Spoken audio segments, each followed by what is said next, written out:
Aku nggak tahu harus menceritakan kisah ini apa enggak. Tapi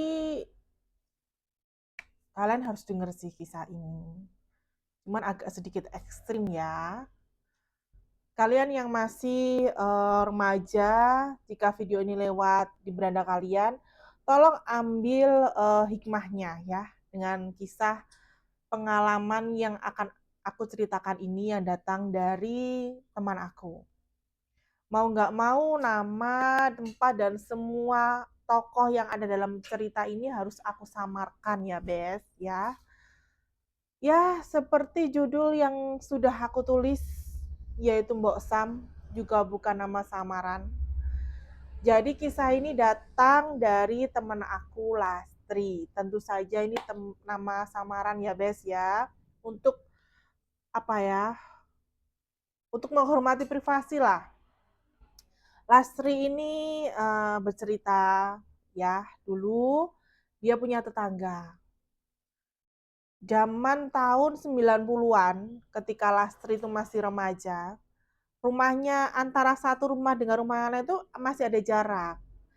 BTW Lastri mah tinggal di sebuah desa ya, Bes ya. Desa sebut aja namanya Desa A ya, Desa A. Jarak rumah itu masih nggak dempet-dempet kayak sekarang, masih ada jarak lah jauh-jauh. Di belakang rumah Lastri tinggal seorang nenek yang saat itu berusia 90 tahun. Saat itu ya. Namanya Mbok Sam.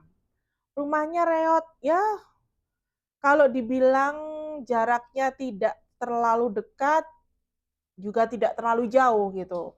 Yang pasti ketika Mbok Sam itu masih nyapu-nyapu atau dia potong-potong sesuatu itu terdengarlah dari kamar Lastri yang kebetulan jendela kamarnya itu menghadap langsung ke rumah reot Mbok Sam. Mbok Sam berusia 90 tahun dengan rambut panjang, putih, masih terurai. Tapi di sini meskipun umur 90 tahun, Mbok Sam ini masih bisa berdiri dengan tegap ya, Bes. Dalam artian dia nggak bungkuk sama sekali, badannya pun juga masih tegap gitu. Memang wajahnya keriput, rambutnya penuh uban, tapi Mbok Sam itu tidak seperti nenek-nenek pada umumnya yang terkesan bungkuk itu enggak. Mbok Sam itu masih tegas orangnya ya. Dan Mbok Sam ini sudah terkenal di kampungnya si Lastri bahwa jangan deket-deket rumahnya Mbok Sam. Jangan main di sekitar halamannya Mbok Sam karena di rumahnya Mbok Sam itu ada hantu yang menculik anak-anak. Jadi anak-anak itu takut mendekati rumahnya Mbok Sam. Tapi dengan berjalannya waktu, ketika Lastri sudah mulai menginjak remaja, Lastri pun jadi tahu bahwa sebenarnya apa yang diceritakan ayahnya, ceritakan warga sekitar bahwa di rumah Mbok Sam itu ada hantu itu sebenarnya salah. Kenapa? Ternyata Mbok Sam itu meskipun usianya sudah tua rentan, tetapi dia masih memiliki aktivitas yang masih menggebu-gebu, ya. Dia masih punya keinginan yang menggebu-gebu lah. Padahal dia sudah umurnya udah 90 tahun, ya. Dan Mbok Sam ini sudah terkenal bahwa dari dulu dia tuh suka sekali memanipulasi anak-anak umur 10 tahun, 15 tahun, anak-anak laki-laki itu sering dibawa masuk ke gubuk reotnya dan seperti itu gitu ya. Tunggu dulu. Kayaknya aku perlu pakai sesuatu yang merah merona supaya dalam menceritakannya aku lebih menggebu-gebu ya. Soalnya cerita ini juga sedikit greget buat aku. Tuh kan langsung merah merona. Makeover Power Stay. Cek-cek ya. Ada kok di keranjang kuning aku. Lihat. Langsung beda kan rasanya. Langsung segar gitu kalian lihat aku bercerita. Oke lanjut. Sudah Mbak Sam ini kan sering membawa anak laki-laki usia 10 tahun, 15 tahun ke gubuk reotnya untuk melakukan hohe-hohe seperti itu. Melakukan gitu ya. Sampai suatu hari tiba-tiba Mbak Sam itu tidak pernah mengajak pria laki-laki. Entah kenapa, rumahnya itu kelihatan sunyi dan dia tidak terlihat memasukkan siapapun gitu. Tentu saja warga sekitar langsung curiga dong, kenapa nih Mbok Sam tumben nih tidak sibuk memanipulasi anak laki-laki untuk masuk ke dalam gubuk reotnya. Ada sekitar 6 bulan sejak Mbok Sam ini berhenti untuk bikin heboh membawa laki-laki. Tapi suatu malam, ini tengah malam sekali, waktu itu Lastri belum tidur, dan dia tuh mendengar ada suara terseret-seret, kayak terseok-seok gitu di belakang rumahnya, ya kan. Penasaran, dia kan udah notice nih kalau Mbok Sam tuh sering kali membawa pria-pria muda untuk ke gubuk reotnya.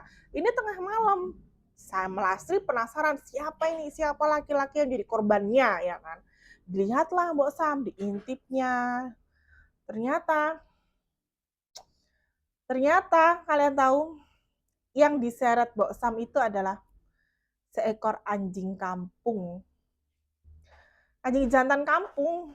Iya, masuk ke dalam gubuk reotnya.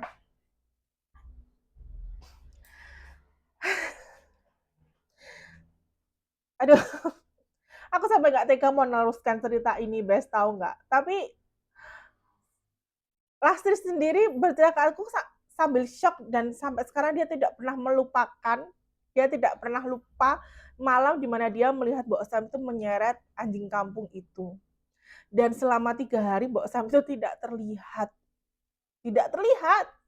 Dan di hari keempat kalian tahu, tengah malam juga, dengar suara terseret-seret, Lastri, dan inilah sih kenapa Lastri kamu tuh selalu penasaran dan ngintip gitu kan. Dia ngintip lagi apa yang terjadi dengan Mbok Sam ini, karena ada suara berisik di belakang rumahnya. Dia lihat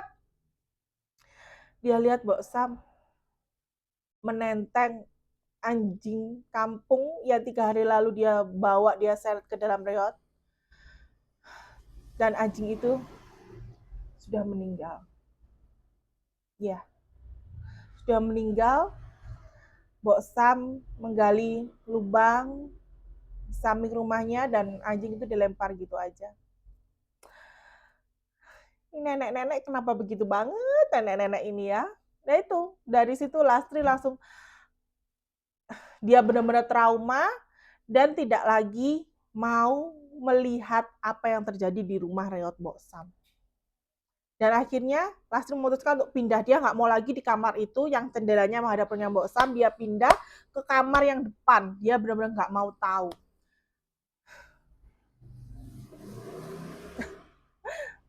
Bagaimana kalian? Aku sendiri menceritakannya agak nggak tega ya, Bes. Tapi ini cerita, entah ini bukan cerita horor sih. Ini pengalaman mengerikan yang dibagikan oleh Lastri sih ke aku ya. Menurut kalian bagaimana? Tulis di kolom komentar ya, Bes.